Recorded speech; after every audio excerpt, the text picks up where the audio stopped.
All right. So you had something to ask about non-destructive testing. As I told you, for young engineers like you, non-destructive testing is very important area to get into. You are an API inspector, and we have several NDT methods, as you know, conventional ones, which are common ultrasonic, radiography, magnetic, penetrant, and visual. And we have advanced ones like thermography, acoustic emission, neutron radiography, magnetic flux linkage, eddy current. So whatever industry you get into, you will get to use one of these methods. So basically, you can get into the conventional methods, and then later on, depending on the application, the industry working, you can look at the rest of the methods. So what do you want to ask now about this thing? You have completed four basic methods. These are the ultrasonic, radiography, magnetic penetrant. And for engineers, I suppose, even for those coming from science stream, these are very valuable things as a starting foundation for your career. Okay, this is not a final destination. So, non-destructive testing, in my opinion, will provide you a very good boost to your career in shaping up your career. And you find it, as I said, in every area, whether you end up in quality control, quality assurance, manufacturing, fabrication, research and development, and in all industries like marine, oil and gas, fabrication, heavy engineering, nuclear, everywhere, even companies like NASA and also. The difference is use some advanced methods like infrared thermography we do for aircraft scanning. Normal aircraft scanning is not possible with the conventional methods, but you do have application like UV is penetrant and magnetic for even aircrafts using fluorescent method to detect very fine cracks. So you decide the NDT based on the equipment, what it demands, what structure it is. Like you are an API inspector, so you know you inspect pressure vessels. So how you maintain the integrity of pressure vessels or tanks? For tank bottom, use magnetic flux leakage to know the loss of this material. Also use robotic inspection, very important. So without having to take the tank out of service, you have wonderful technology in place that is robotic. It will launch the robot, it will be lowered from the manhole, the robot will crawl the bottom, it will move very fast, it will take every zero point 0.01 inch reading very accurately. It will find out if there is a loss from bottom side or top side corrosion, and it will generate a colored map. Also, a short range guided wave technique from the outside of the tank, from the annular plate, you can just send a short wave. We have a same matrix type of transducer that is used in phased array. So it will fill the plate with the guided waves, and any of the discontinuities are there will reflect the sound. So you cover the critical zone. As you know, critical zone is 3 inches inward from the shell. So that is taken care of by the short wave guided waves, and internal is done by robotic. So without having to take the tank out of service, we can screen the tank 100%, which means we don't have to do internal inspection. So look at the potential NDT has to offer today. Now today, most of the oil companies, even in Saudi Arabia, you see Aramco or Sabic, now they adopted this robotic, this short range guided wave inspection. So the principle here is same ultrasonics, short range guided wave or long range guided wave or phased array. It starts with the basic ultrasonics. But now we have such an advantage that we can scan the entire tank without taking it out of service. So you don't have to take the product out of service. So it will save a lot of revenue. So we have this technology now, and the technology is growing every with each passing day.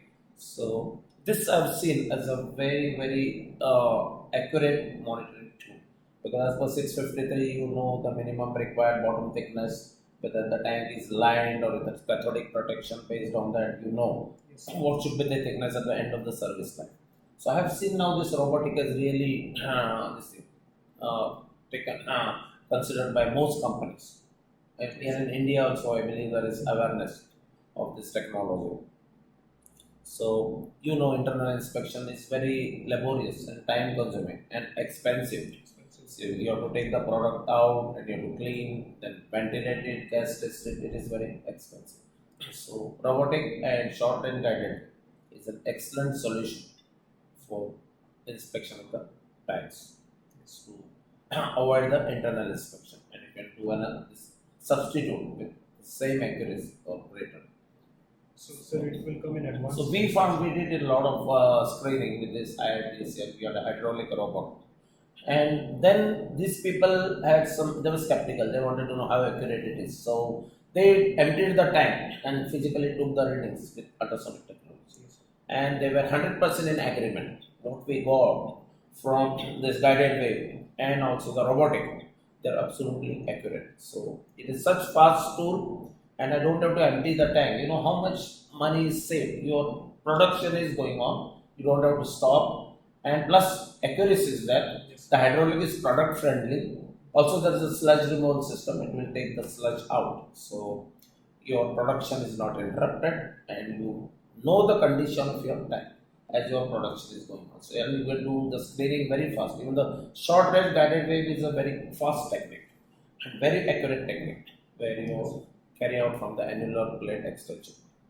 So this is what technologists offer today. Thermography, for example, I always insist my students to go for thermography because it's such an excellent condition monitoring and predictive maintenance tool, and it is non-hazardous. So you can scan hundreds of thousands of feet in few minutes. An aircraft you can scan in few minutes, and you can know if there is a dismount the moment it lands from high altitude. If there is any defect in the composites, the moisture will turn into ice. So immediately you will get a cold spot. If you don't attend it, the composite might get damaged.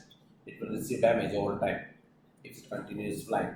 So thermography has a very very good condition monitoring.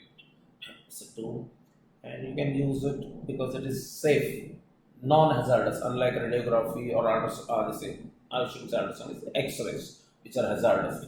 So thermal radiation is same like where we are now. There's thermal radiation. It's a part of electromagnetic radiation, which is perfectly safe between visible and microwaves. We can also use thermography for building thermography to know the condition of the building, whether or not the concrete is sound, if there is a leakage, also the losses, thermal losses. Mostly in Western countries are worried about losses because most homes are heated from inside. So from externally you know where the leakage is, and you can save revenue. Also, you can take the thermogram from inside to see your air conditioning system if there are any leakages that you can point out. Frictional, this is very important. Typically, any equipment becomes overrated before it fails. So thermography is an excellent candidate there. For example, mechanical rotating parts. When the bearings run out of lubrication, it gets overrated.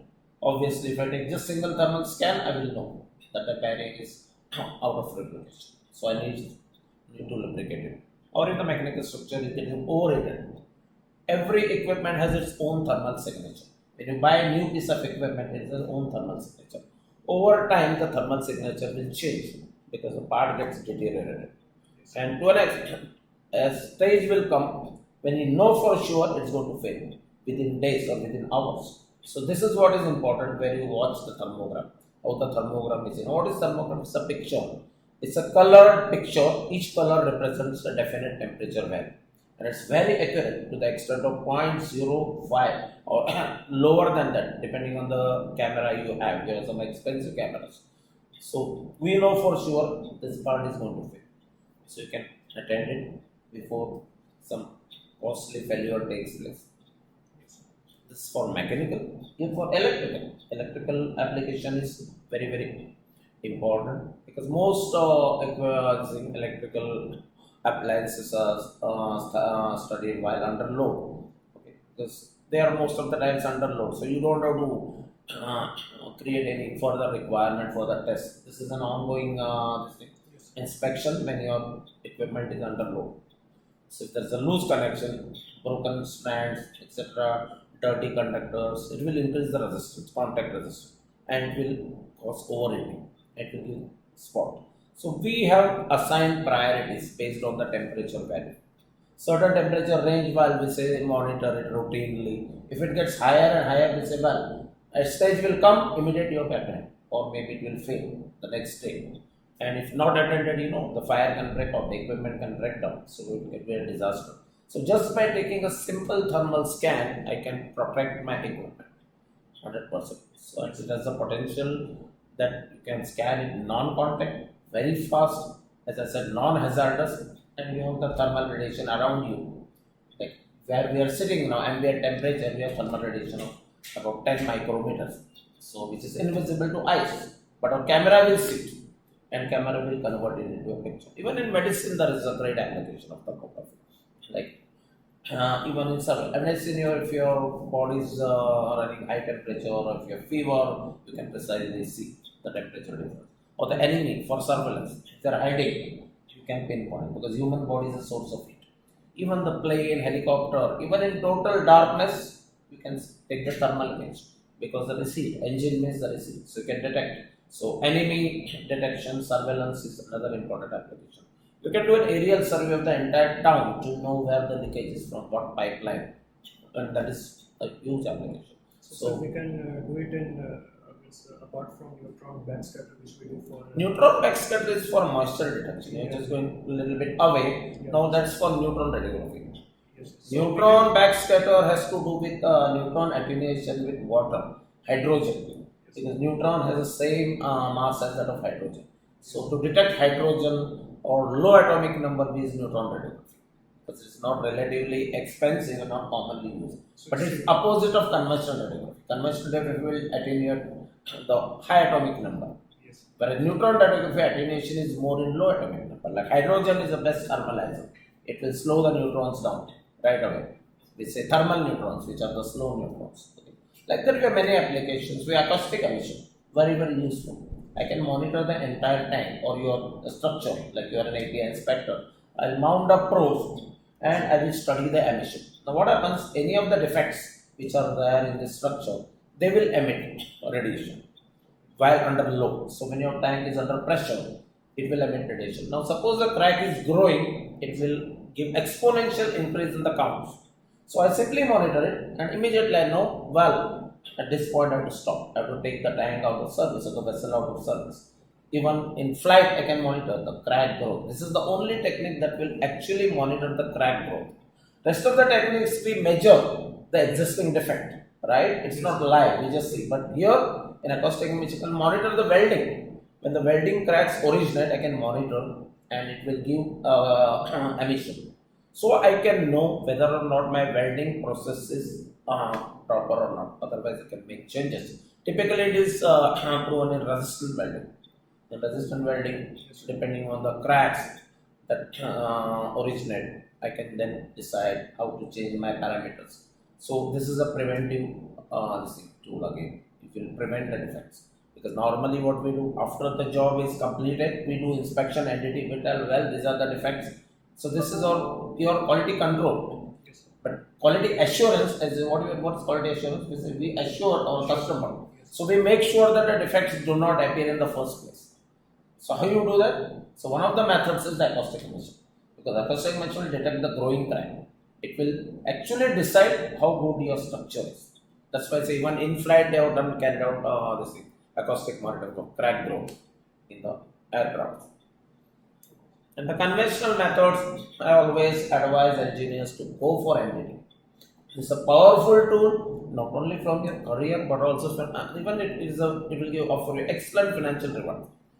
If having NDT and not having NDT, if you are not having, you will be at a complete disadvantage as you grow. And whatever position you end up in, whether you are a technician or an engineer or a manager or you are the head of an organization, so you must be aware how important the application of this is. And for your personal growth as well. As you know, you wrote API exams, you are an API 510 certified, 570 certified, where your NDT knowledge was very useful. Yes, If you didn't know this NDT, you probably couldn't have made this, you couldn't have passed. Yes. So this is important, and I believe, especially for science graduates and for engineers, they must go for minimum 4 to 6 methods. I would advise them to go for ultrasonic, which is very important, and practically find ultrasonic application everywhere. It is applicable for metals, non-metals. You can accurately measure the thickness and you can characterize the material, find its properties, velocity. You can make a lot of things. Laminations you can check, and it is a highly accurate. Ultrasonic is one which will give precise depth, the location, which other methods can't. Again, it's non-hazardous. And equipment are relatively cheap. If you want to go for conventional ultrasound, it's very cheap. But if you go for advanced valve phase direct off, it costs more, but then it has more range of application. It has greater degree of this thing, inspection capability that you can screen the object properly from every side. You have typically S scan, the sector scan that will offer you the slice of object. So it will tell you much more about the crack, how the crack is originating, whether it is affected zone or parent metal or weld. Typically you can combine with TOF. Now TOF again is based on diffraction. So this is a very accurate.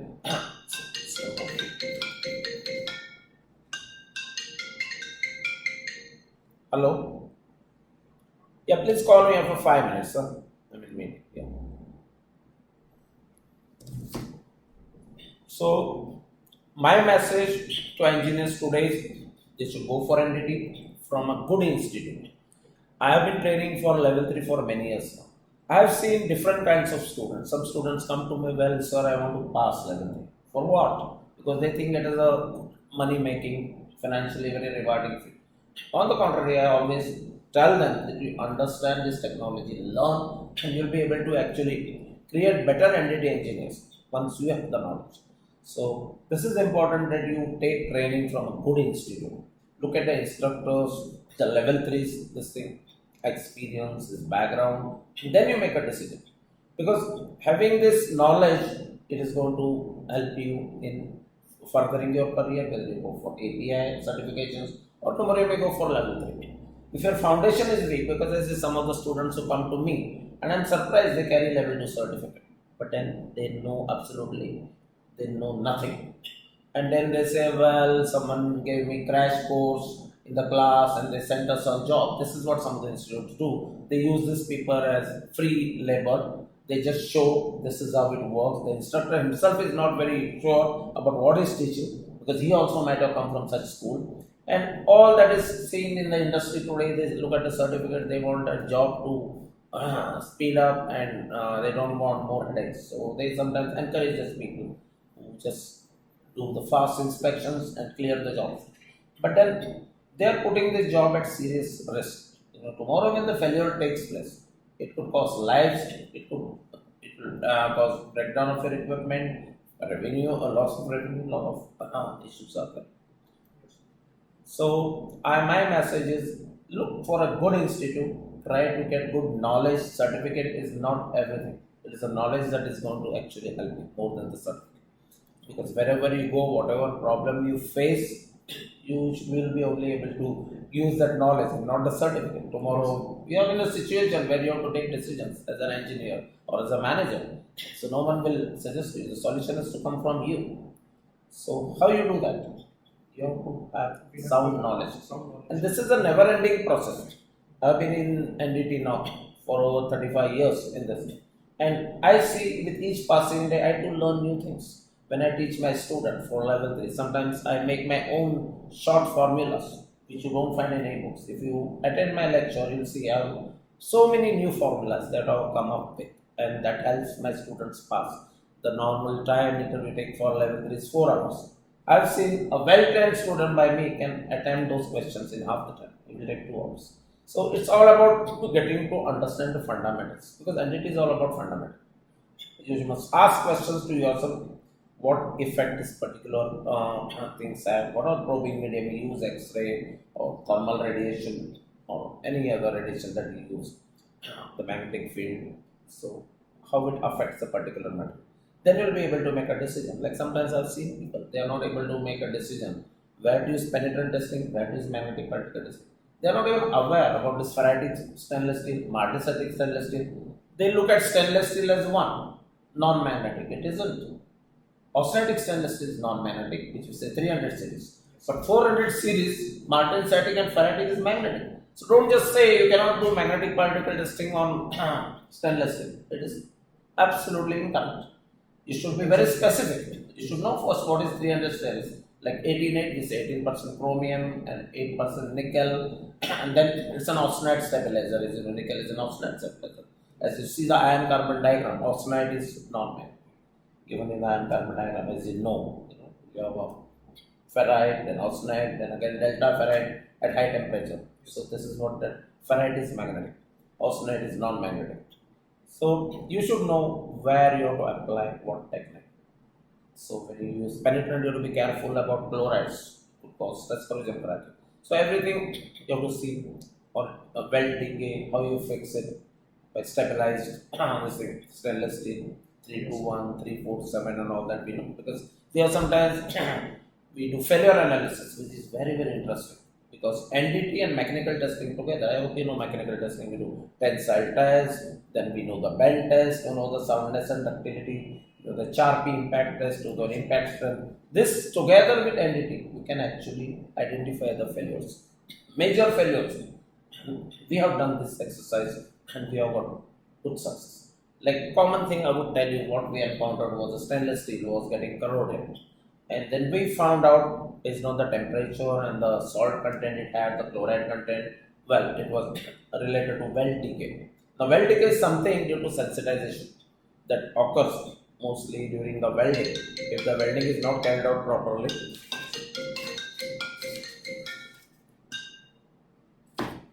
so you end up with this weld decay. So we suggested them you have to go for stabilized stainless steel. That's 321 with titanium or 347 with Colombian or neobium. These stainless steels are called proof stainless steel, stabilized. Another option here is extra low stainless steel. Extra low will not work because low carbon will give low strength. So the best option we is go for 321 or 347. Although these are expensive and the problem was solved. So many of these things, if you apply non-destructive testing and destructive testing together, it will Get the idea which one to use. help you solve the problem very easily. And as I said to you, we have all these entity methods, so you have to select which entity method will fit in well. So basically for engineers, I would advise to go for 6 methods: ultrasonic radiography, magnetic pen, vision and eddy current. Now we have introduced eddy current in our Institute of Non-Destructive Testing and Training. So we added even the tube inspection. We got our latest Nordic 600 equipment. This is the tube inspection capability with the signals, how you choose the right frequency for inner defects, outer defects. We typically go for low frequency. Then how you mix the frequencies and remove the tube support signals.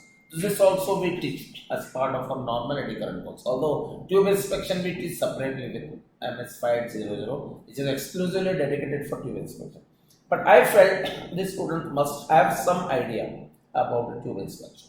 So we, as general eddy current, we included this chapter, and that's why I made this equipment available for my branch in Mumbai. We are using the Nortec 600, and we have the Olympus equipment for phased array and top, which is obviously one of the best techniques I have. And we have good trainers and trainers from who are training in USA also, and they are very much well experienced. And phased array is a good distinct follow after conventional UT. So you do conventional UT and then wait for some time, get the field experience, and then go for phased array and top. And this will offer you good job opportunities with good salary, phased array and top. And eddy current, as I told you, has good demand for tube inspection. I see a lot of students coming to me to learn tube inspection. Then we teach iris. The iris is more accurate if you really want to know the corrosion loss of the wall accurately, which we can't do in eddy current. Eddy current it will give me only in my, when I establish the curve, ID curve or OD curve, it will give the material loss in percentage, how much, but it will not give the values. So there you need iris. Iris is a part of ultrasonics. So everywhere whether you are using RFT or normal things, you have to select what is the tube, what is its material, what application will be the most suitable. So as an engineer, your choice is to first select the technique. Performing is fine, you have procedure in place, you simply follow it. The scanning speed, everything is in the procedure. So performance is simply following the procedure, anyone can do that. But when you establish a technique, when you tell what to do and how to do, that is important. Because you will be faced with these problems with different kinds of equipment that you face day in and day out, and then based on that you have to decide what NDT method will be most suitable for a particular application. Like you say, neutron radiography. Well, neutron radiography will keep it aside because you don't use it much. I've done few trainings for reactor-based companies. But then this is totally an isolated. We don't do neutron radiography in the street or anywhere. It's very dangerous. The neutrons are the more biological effectiveness factor. That means I would say the dose is effect is 10 times more. The same amount of radiation, gamma and neutron you absorb, typically slow neutrons. They will fast neutrons, maybe biological effectiveness factor is 10. So it's far more dangerous. So we have to do it under controlled situation in nuclear reactor. Magnetic flux linkage is also very useful to screen the tank bottoms, etc., and to know the integrity. Now API has actually suggested magnetic flux linkage and robotic inspection for tank bottom inspection, and also they have said it could be done live of internal inspection. You can even waive internal inspection if you do this robotic.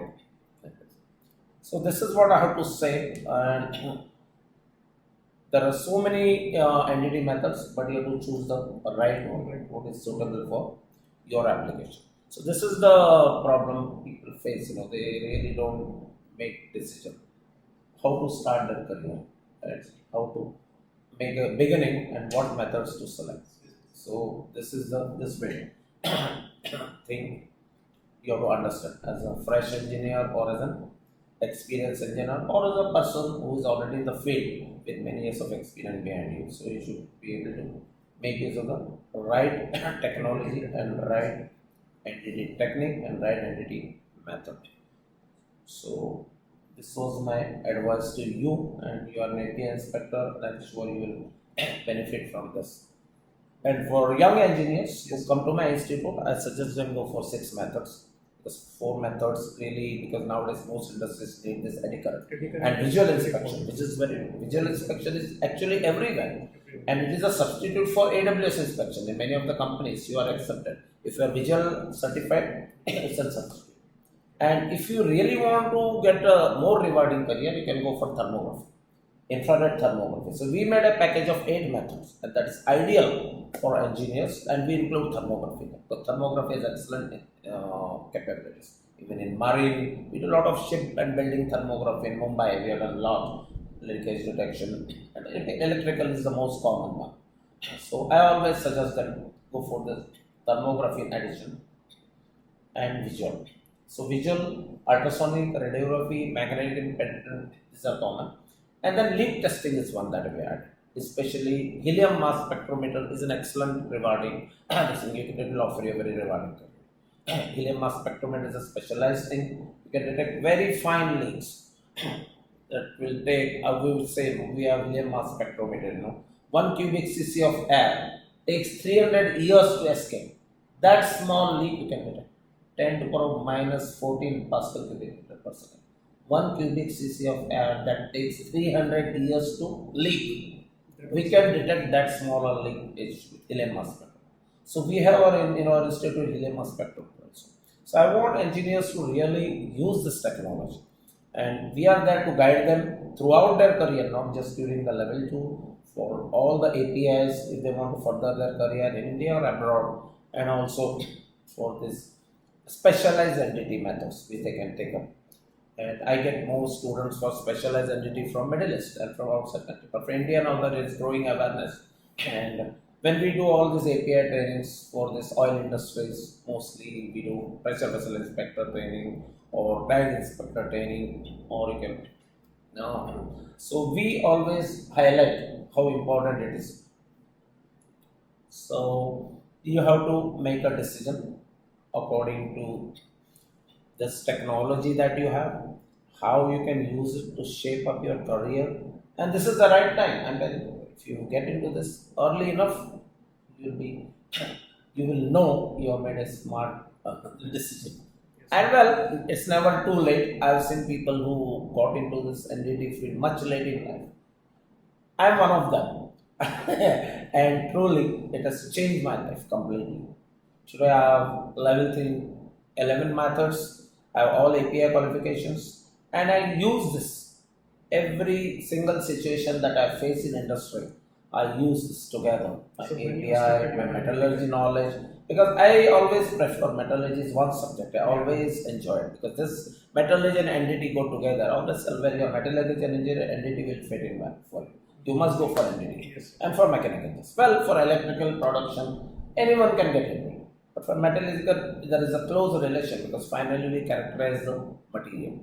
So that way, it's a good choice for young engineers when they come out of college to get 6 to 8 methods. It's my advice from a good institute, and it will completely change their career, and they will realize it very soon, whatever industry they join or they end up in. So this is my advice to everyone. And to you also, you can also advance now that you are an API inspector. You can add more entity methods, and you can also go for more API certifications as you gain more experience in industry, like you have been doing shutdowns. So you can get a lot of experience. You have to continually improve. There is no end to this. This is an ongoing journey. This never ends. Yes. There is no stop. So I think engineers should today make use of this. During our time, the awareness was less. That we really didn't know what entity is. Now it is so much talked about subject that people really know. Entity awareness is so much that every person, most of the people, they know now. Earlier, 10 years ago, I was, they say, oh, what is entity? We never heard of this.